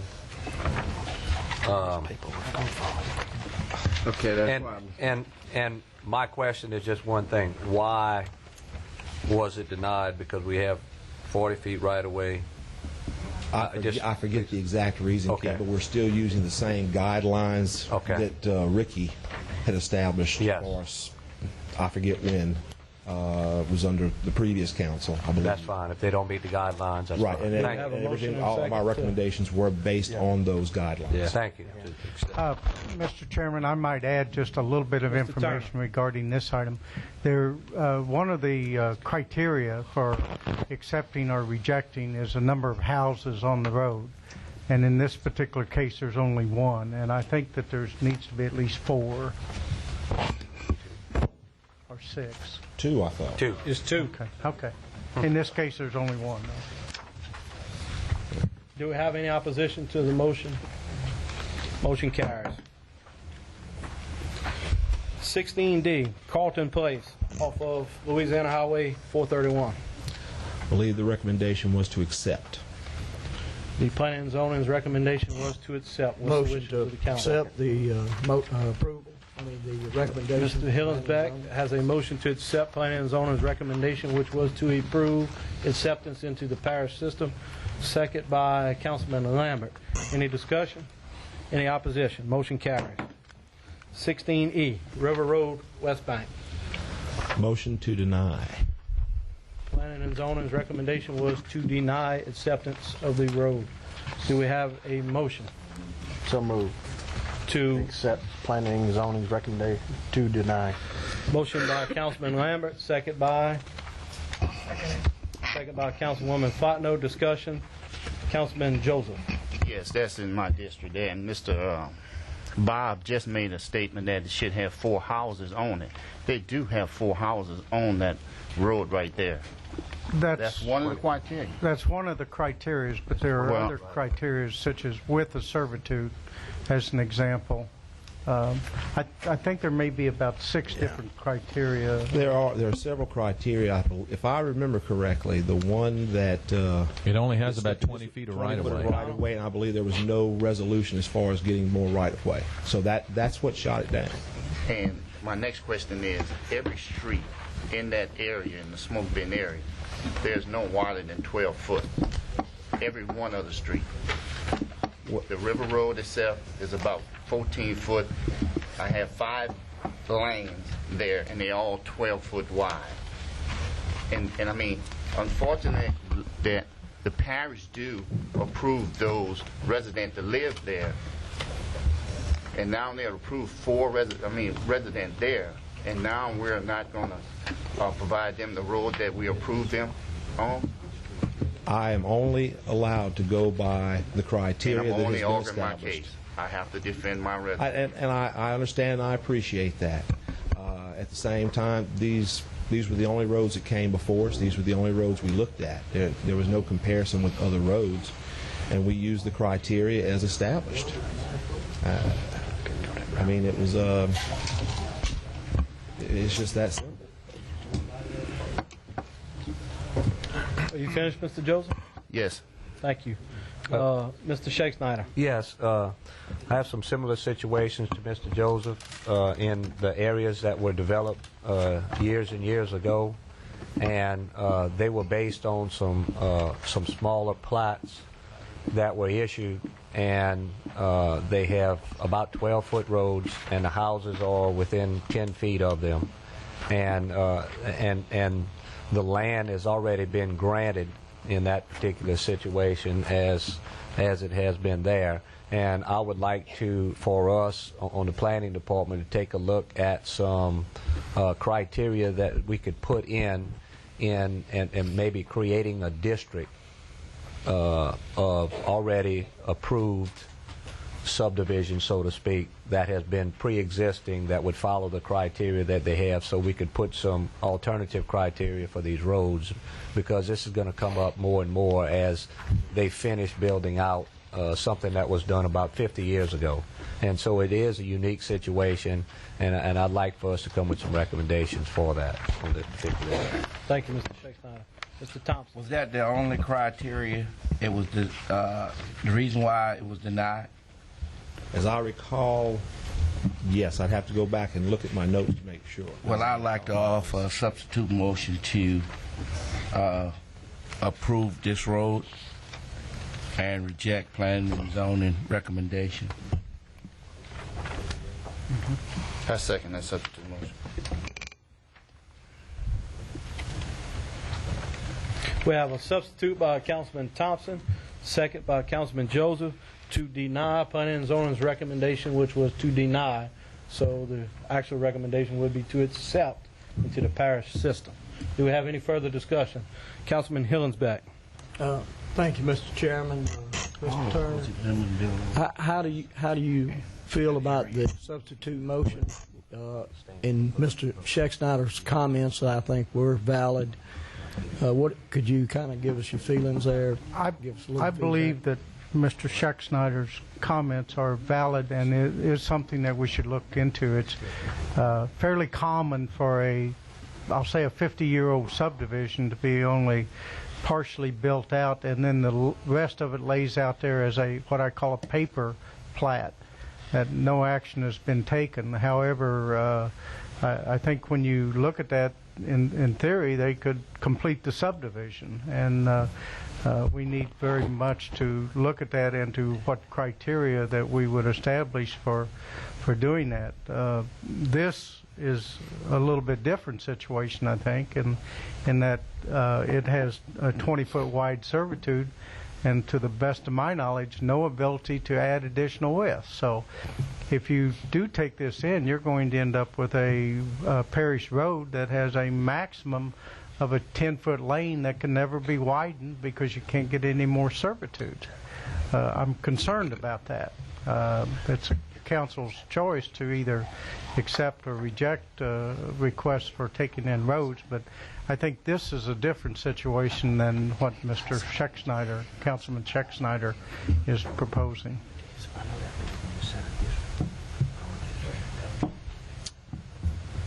Another question of Mr. Turner. Mr. Turner, would it be a good idea to maybe look at this again in Transportation Committee if maybe the second would be withdrawn?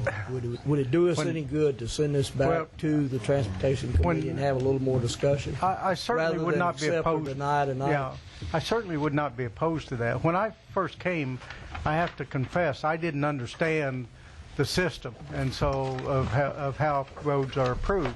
And so I had taken the first group of roads straight to the Transportation Committee, and we discussed those, and some of them were approved and some of them rejected, and brought them to council, and council approved those, and we essentially took those in. And we had delayed a second group, and when it came, I brought it to the Transportation Committee. I was made aware that these should really be going through the Planning Commission, which makes sense once I thought about it. And so this group then was moved from the Transportation Committee to the Planning Commission, who did then make a recommendation to the board.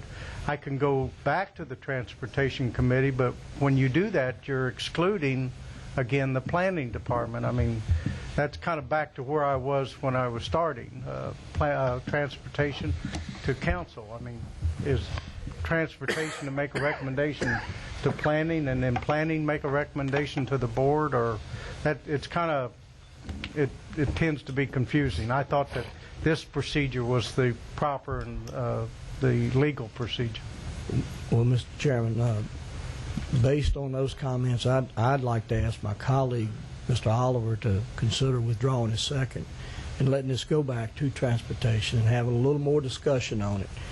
And I would be more inclined to vote for something that we do have some more discussion on, to look at this issue. I agree it's a special case, and if we could do that, I'd probably be more inclined to vote for it, but I can't vote for it tonight because I think we may be setting a precedent, and we may be opening ourselves up to accepting other roads throughout the parish that will be very narrow. So I would like just to ask my colleague, the Honorable Mr. Oliver Joseph, to maybe reconsider and withdraw his second, and make a substitute motion or another motion to this go back, or refer it to committee where we could have a little more discussion.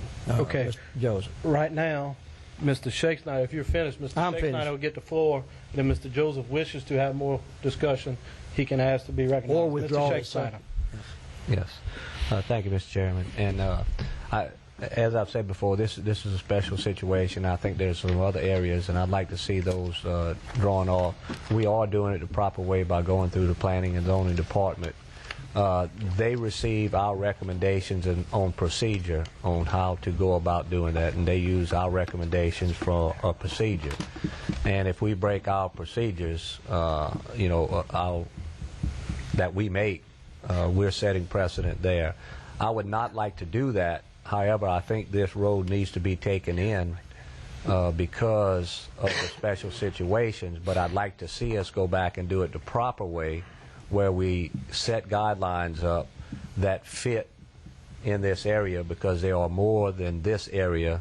Again, on the West Bank, we have a number of roads in Lemonville and A-Bend that fit that situation, as well as in Modest. So I'd like the opportunity for us to come back and do it the proper way, set off some areas that certain guidelines can be followed because of other situations, previous development in there.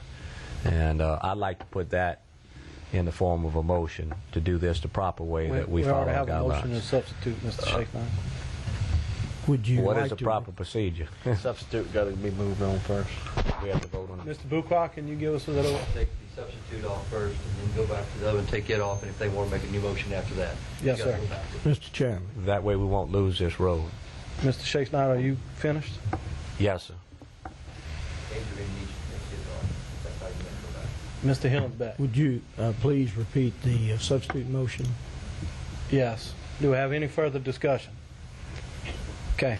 The substitute motion is by Councilman Thompson, second by Councilman Joseph, to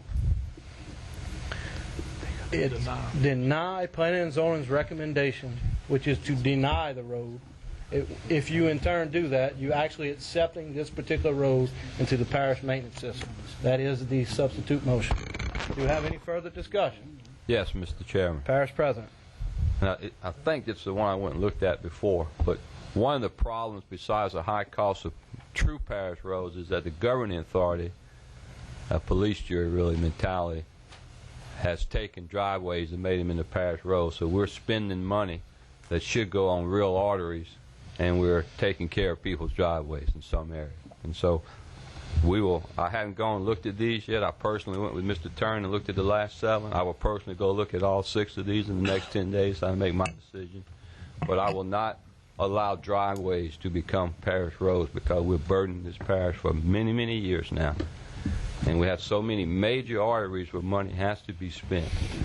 And so I think I've been to this road, Mr. Joe. I'm fairly sure I've been there. If it's the one right along the levee, That's right. I've got better roads than my cow pasture. And so I'm just being honest on this stuff. And so we've got to reach a point where we're going to look at the big picture in this parish, and the more we need the money, and stop making public roads out of driveways. And I know you don't want to lose votes. You don't want to make people mad. I understand that. But we've got to do what's right for the parish here. So please keep this in mind. I know in election year you keep bringing up all this stuff, trying to get it done, but I am personally looking at all of them. Now keep in mind, Parish President, this was from Planning and Zoning. Well, We didn't bring it up. I understand. But because it's an election year. We're talking about now going against what they have said, and I haven't gone and looked at the 3 they've recommended, but I will. In the next few days, Mr. Turner and I will go together with Mr. Ziegler, and we will talk about it from the planning perspective in this parish. It's just important that we remind ourselves that we have very limited resources for roads. And one of the reasons we have a lot of poor roads is that we've been making driveways into public roads. And it's been going on for generations. And it's one of the problems. And until somebody gets the political courage to stop it, it will continue.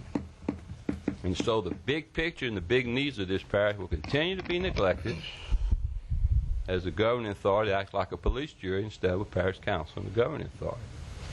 And so my job as CEO is to go look at all these with the professional engineers who's been doing this for 40-something years. And is this a true parish road, or is this just something we're doing for political purposes? And I will veto those political road decisions. So thank you, Mr. Chairman. Thank you, Parish President. Ms. Fontenot. Parish President, I agree with you that we need to have some policies, and that comes from administration. We need to have our administration make some policies and some criteria approved by the council. We have those, Ms. Fontenot. Approved by the council. Ms. Fontenot has the floor. The recommendations come to our committees, whether it's planning and zoning, whether it's transportation, whether it's the full council, from administration. Ms. Fontenot, I'm sorry to interrupt. I just wanted let's talk about River Road. If we have a discussion on the actual road, we kind of getting off track here. Right. Well, we just needed to answer that. I mean, Yes, we need ma'am. the policies to come from administration, and we will abide by them. Councilman Mr. Chairman, Joseph. I would like to respond to Mr. that. Joseph has the floor, and then you'll be next. Thank you, sir. And thank you, Mr. Chairman.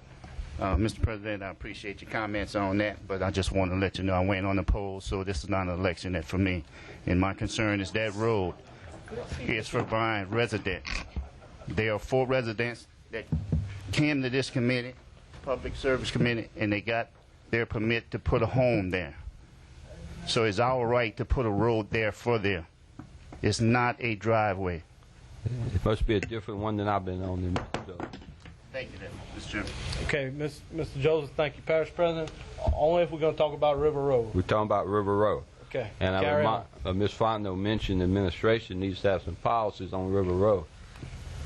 This governing authority is what sets the standards for roads. And we're trying to get you to follow your own standards. They are there. They are there in very plain English on what is an acceptable road and what isn't, according to what this governing authority has passed. And so please read them. In about 30 minutes of this discussion tonight would have been eliminated if you would have read them and what they say. Thank you, Mr. Chairman. Having no more discussion, we'll take up the substitute motion, which was by Councilman Thompson, second by Councilman Joseph, which is to deny planning and zoning's recommendation, which was to deny the road, which actually means we're going to accept the road into the parish maintenance system.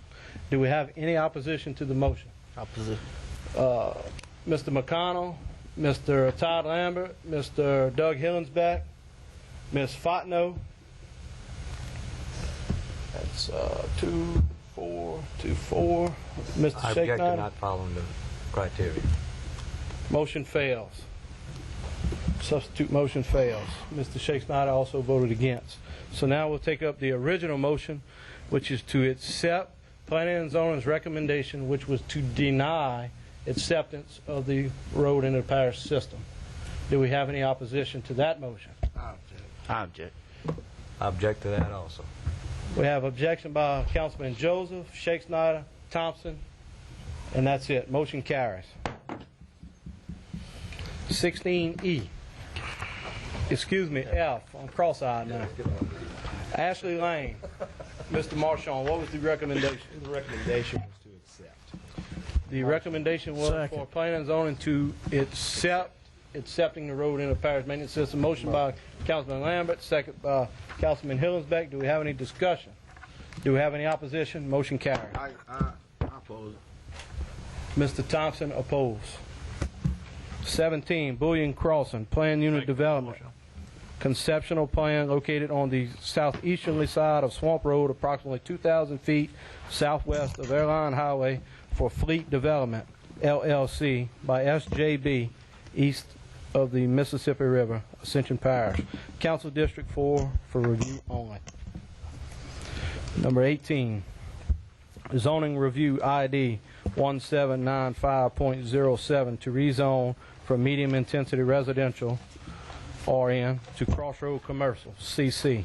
18A is Raymond R. Liato Jr. and Judy B. Liato.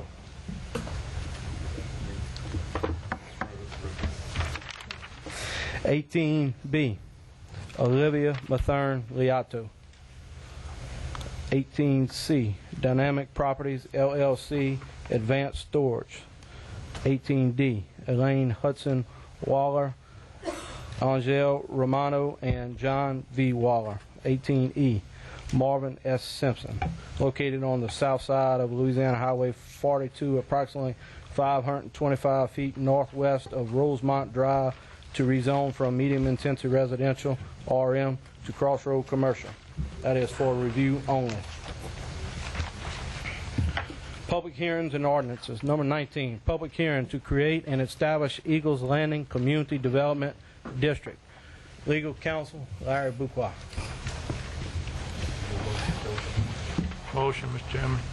Motion by Councilman Lambert to open a public hearing. Second by Councilman Todd Lambert. Motion by Dempsey Lambert. Second by Todd Lambert. Point of order, Mr. Chairman. It must be read first. Mr. Buqua told me to open. So. We got a point of order. Mr. Buqua, would you prefer to read it first? You would.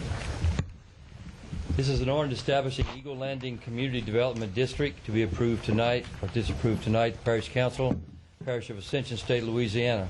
It's an ordinance creating Eagles Landing of Baton Rouge Community Development District within the Parish of Ascension, State of Louisiana, and further describing the boundaries thereof, and further appointing a Board of Supervisors consisting of 5 members to govern and manage said community development district, and providing for certain other related matters, all in compliance with the provisions of Chapter 27B, Title 33 of the Louisiana Revised Statutes of 1950, as amended by Louisiana Revised Statute 33:9039.11 to 33:9039.37 inclusive.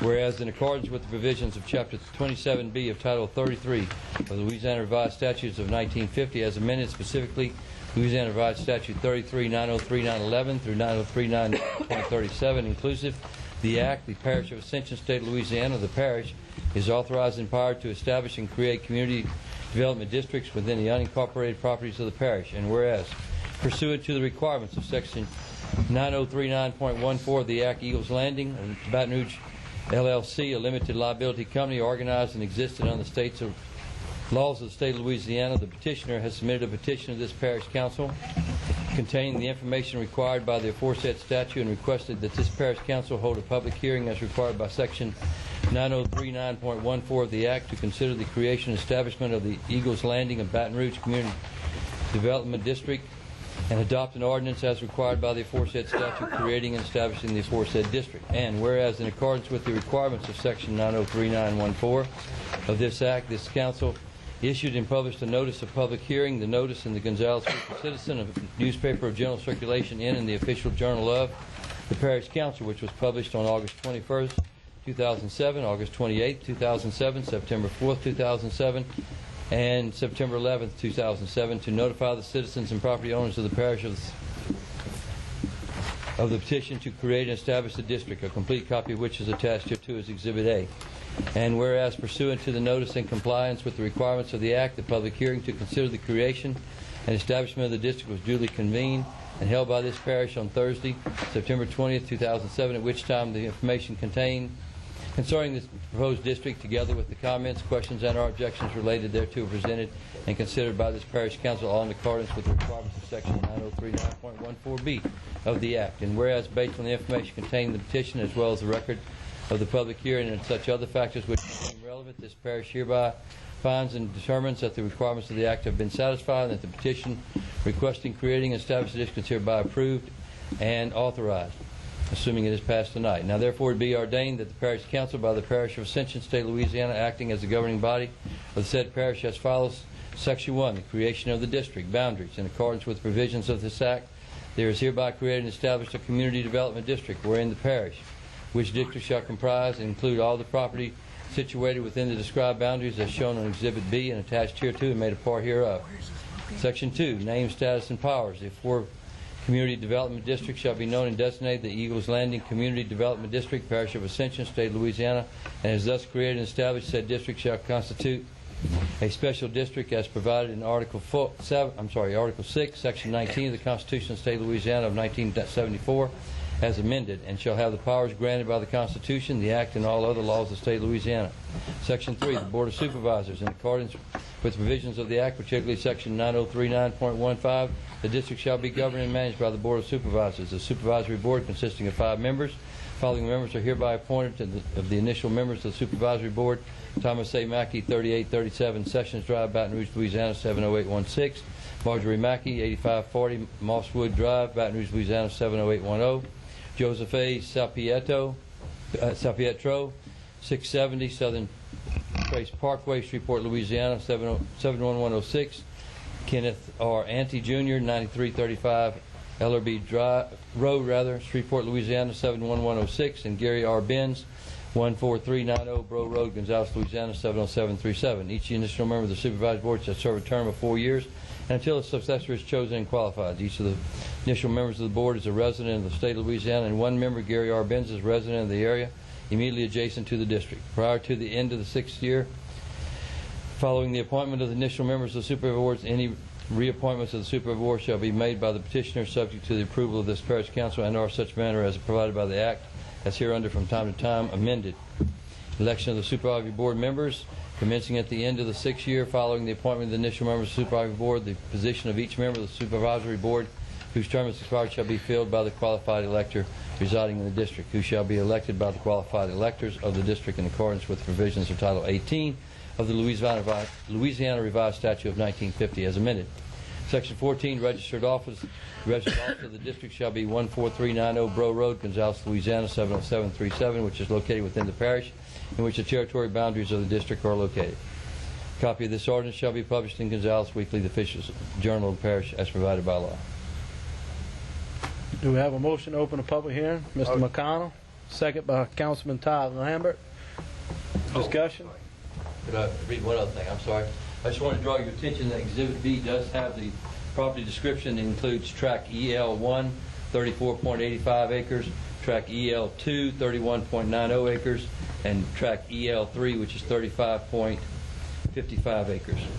And that's also a team. I will not read all the description, but the council would like for. I think we have a motion and a second already on the floor. Mr. Chairman, point of order. I believe he has to read the legal description entirely, not just by tracks. I think he's the attorney if he says I know he not. has, and he's new at the job. In the previous, the entire legal description has been read. We need to do this right if we're going to do this, Mr. Chairman. Do we have to, Mr. Buqua? I'll be glad to read them. Do we have to? Charter says so. I'll be glad to read them. Legal description of the property contained within the Eagles Landing Community Development District. Legal descriptions are the following: a 34.85 acre tract of land, a 31.90 acre tract of land, and a 35.55 acre tract of land, all containing an aggregate total of approximately 102.3 acres. Tract EL1, 34.85 acres. A certain tract or parcel of land, together with all the buildings and improvements thereon, situated in Ascension Parish, State of Louisiana, in sections 20 and 37, Township 8 South, Range 3 East, SED, designated as Tract EL1, containing 34.85 acres, and more particularly described on that certain map entitled Map showing the survey and re-subdivision of 5 undesignated tracts of land, formerly the Regina Lyons Hood Estate and the Melissa H. Dewey tracts into EL1, EL2, and EL3, located in sections 20 and 37, Township 8 South, Range 3 East, SED, Ascension Parish, Louisiana, for Eagles Landing Development of Baton Rouge, LLC, prepared by Forte and Tablada, Inc., and Baton Rouge Land Surveying, Inc., dated July 26, 2007, recorded on July 30, 2007, instrument number 675143 of the official records of the clerk and recorder of the Parish of Ascension, State of Louisiana, said Tract EL1, having such measurements and dimensions as are more particularly shown on said map, being a portion of the said property acquired by the Eagles Landing Development of Baton Rouge, LLC, from Melissa Ann Hood Dewey, Courtney Melissa Dewey, and Elias Jean Dewey on the 13th day of March 2007 by act of sale recorded on March 14, 2007 in instrument 662747 in the official records of the clerk and recorder of the Ascension Parish, Louisiana. Tract EL2, 31.9 acres, a certain tract of parcel land, together with all building improvements thereon, situated in Ascension Parish, State of Louisiana, in sections 20 and 37, Township 8 South, Range 3 East, SCD, designated as Tract EL2, containing 31.90 acres, and more particularly described on that certain map, entitled Map Showing Survey and Re-Subdivision of 5 undesignated tracts of land, formerly known as the Regina Lyons Hood Estate and the Melissa H. Dewey tracts, into EL1, EL2, EL3, located in sections 20 and 37, Township 8 South, Range 3 East, SDD, Ascension Parish, Louisiana, for Eagles Landing Development of Baton Rouge, LLC, prepared by Forte and Tablada, Inc., and Baton Rouge Land Survey, and dated July 26, 2007, recorded on July 30, 2007, as instrument number 675148 of the official records of the clerk and recorder of the Parish of Ascension, State of Louisiana, and Tract EL2, having such dimensions and measurements and dimensions more particularly shown on the said map, being a portion of the same property acquired by Eagles Landing Development of Baton Rouge, LLC, from Melissa Ann Hood Dewey, Courtney Melissa Dewey, and Eliza Jean Dewey on the 13th day of March 2007 by act of sale recorded on March 14, 2007, in instrument 662747 in the official records of the clerk of court for Ascension Parish, Louisiana. Tract EL3, 35.55 acres, certain tract or parcel land, together with all the building and improvements thereof, situated in Ascension Parish, State of Louisiana, in sections 20 and 37, Township 8 South, Range 3 East, SDD, designated as Tract EL3, containing 35.55 acres, and more particularly described on that certain map entitled Map Showing Survey and Re-Subdivision of 5 undesignated tracts of land, formerly the Regina Lyons Hood Estate and the Melissa H. Dewey tracts, into EL1, EL2, and EL3, located in sections 20 and 37, Township 8 South, Range 3 East, SED, Ascension Parish, Louisiana, for Eagles Landing Development of Baton Rouge, LLC, prepared by Forte and Tablada, Inc., and Baton Rouge Land Surveying, Inc., dated July 26, 2007, recorded on July 30, 2007, instrument 675148 of the official records of the clerk and recorder of the Parish of Ascension, State of Louisiana, said Tract EL3, having such dimensions and measurements as are more particularly shown on said map, being a portion of that same property acquired by Eagles Landing Development of Baton Rouge, LLC, from Melissa Ann Hood Huey, Courtney Melissa Huey, and Eliza Jean Huey on the 13th day of March 2007 by act of cash sale recorded on March 14, 2007, instrument 662747 in the official records of the clerk and recorder of Ascension Parish, Louisiana. Mr. Chairman. Do we have a motion to open a public hearing? Yeah. Mr. Ty Lambert, motion. Second by Councilman Shea Snyder. Discussion. Discussion, Mr. Chairman. Or comment. I can make a comment during the public hearing. Let's go. Real quick, it is an election year. I'm sure Mr. Buqua appreciates No, the that's out of additional order. camera time. Any opposition to the public hearing? Motion carries. Public hearing is open. Anyone wishing to speak on the public hearing? Motion to move. Motion to close by Mr. Thompson, second by Mr. Joseph. Any opposition to closing the public hearing? Ordinance motion. Public hearing is closed. Number 20, ordinance for the creation and establishment of Eagles Landing Community Development District. Motion by Councilman Thompson, second by Councilman Shakespeare. Any discussion? Discussion, Mr. Chairman. Discussion, Councilman Hillensback. Mr. Buqua, you owe me for that again. No, Mr. Hillensback. Any opposition? Motion carries. Motion adjourned by Councilman Thompson. Second. Second by Councilman Joseph. Meeting's adjourned. Thank you.